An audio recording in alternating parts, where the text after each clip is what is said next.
Hello, Tony Berry, TV News. Update on the passenger that was flying out with Air France. He was denied boarding 3 times in a row because of his dog by Air France, and he had to live in the airport for 3 days. The dog was not a pit bull. He had papers proving from the vet it wasn't, but the man decided to fly out through New York straight to Egypt. His brother paid the fare, but Air France would not give him his money back right away, so he lived in the airport for 3 days. He said it was like the movie Terminal with Tom Hanks. So that's about it, people. The man is on the way to New York. Here's the video. He's talking with the manager of Air France, and the Air France manager is telling him he's not going to get on this flight. This is 3 days in a row. This poor man.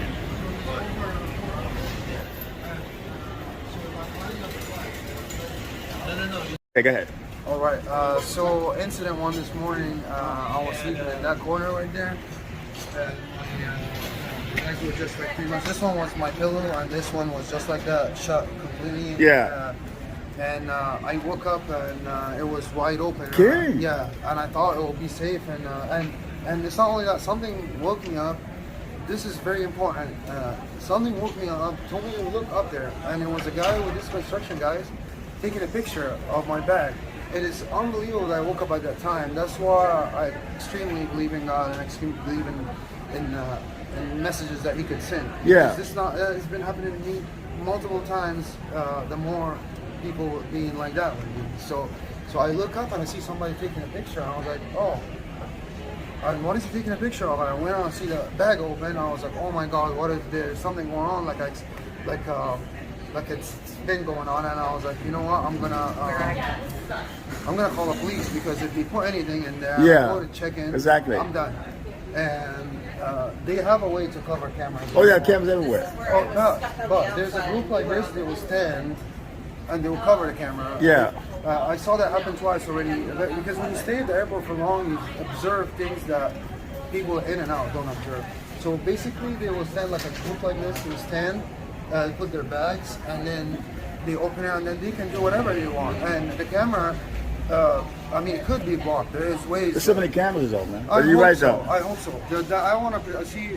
That's the problem when you lose trust, like in a lot of things. Wait, no, but here it's like London. They got a video room. They got Yeah. cameras you see and cameras you don't see. I hope every corner is covered. But for example, let's say he's sitting right next to my phone for over there. Say she puts it in her pocket. This camera will cover? Like no, there's no camera will cover. Probably not. Yeah. See, there's blind spots for everything. Yeah, you lost it. So I lost trust in a lot of things within the last 6 months, because I actually wanted to be a cop, and that's why I kept my record clean. I wanted to be more than a cop. So what I'm trying to tell you is there's corners in here that is a blind point, and when you lose trust, you will have to protect yourself. But the only witness that I have when you're by yourself is this guy you hold in your hand. It's called Wow. camera. Because that's the only witness that don't lie, as we learn. No, the cameras are not. And that's why I think I would be in a really bad situation right now if I didn't video everything. But I'm glad I'm here. I'm glad there's people like you, man, around. And that's it. And it's most important that I have to tell you, I tell everybody, that when I got nervous, I went to information. Yeah. Information desk. And I told him, I don't know, like my bag was open. I don't know what to do. What do you think? He's like, oh, why don't you check it, see? And I told him I don't want to touch it because this is a sensitive place. This is an airport. And I've been having, if it was not the last 6 months of my life, I would definitely open it right there. But Yeah. again, you lose trust, you lose a lot of things when a lot of things happen in your life. In a very short time, like 6 months after you meet a certain person, you know. Yeah. But anyhow, he told me he's gonna call the police, but he didn't. He called dispatch. So I told him it's okay, I'll help myself. I walked out, I called 911. I told him this happened inside the airport. I thought I'll be safe here, like I'll be safe and nobody. Yeah. Myself, you know, like you would think this is the safest place, right? But when I walked outside. I called 911. I was like, what should I do? I was like, I have no problem going through it, but I want to just report it to you guys. She said, if you're uncomfortable, wait till an officer comes here. So that makes sense. Yeah. Like not like what this guy did in here. That he was actually sleeping in front of him the whole time. Okay. So you see that it's right there and there. So I went outside. The police they sent a unit, but there was somebody here that showed up.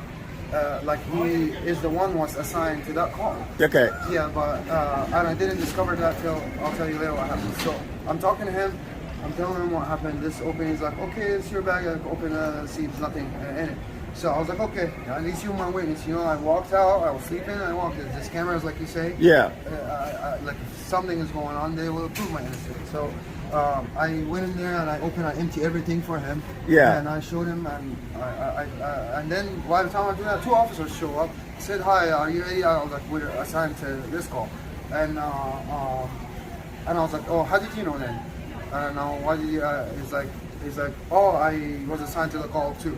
I was like, okay, they're here now. So I told him, but one of the guys, I have it on video. I'm gonna send you that. Okay. You have permission to put us everything. Okay. I'm gonna. The officer on the right, he's like, after I was done saying everything, so he looks at me like that and say, okay, you should get out of this airport. I was like, what are you talking about? Like, why are you talking like that? I was like, and he's like, you should get out the airport because I was like, why? Why you say that? I could tell him why, and he won't answer me. He's like, oh, you're flying or you're not flying. I was like, how did you know that I'm not flying? This is a ticket, right? And I showed him the ticket. I was like, so you're wrong. So why should I leave? Like, this is my wrong. I've told him things are going on like this because of people like you. Honestly, he was like being very aggressive towards me, and I'll let other people judge too when you post a video. Yeah. And to see like, you know, what's going on in here. Like, you know, it's sad. Well, this is my country. I love this country, bro, and I'm sad to leave in that way. You know. Yeah, but like I said, there's good cops and there's bad cops. You know what I mean? Yeah, and it's not all about. There's always a bad apple in the basket. So you what is he sent you this?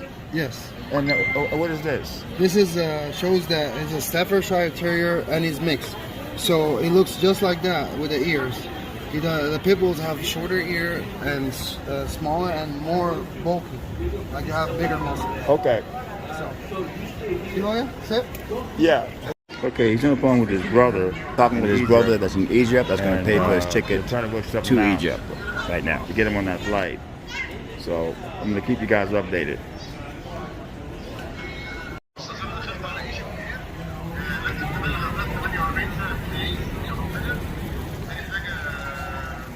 About an 8, report what in 2 days?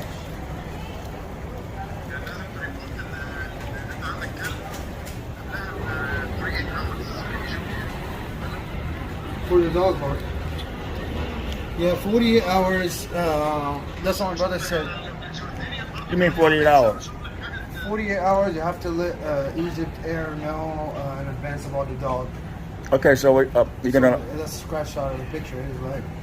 He's like, I don't know. I'm trying right now to see what's going on. He said, so forget about Egypt Air then, or it's okay.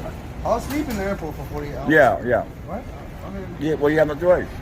if I have no choice, I'll sleep in the airport.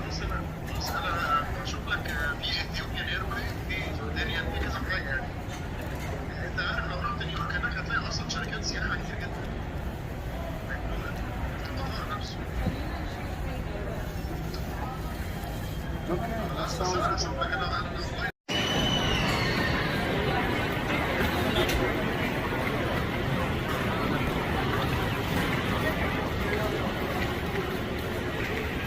Goes back over to Air France, talking to the manager, but it's still no go. And 3 days, he said it was the worst time of his life. It was like the movie Terminal with Tom Hanks.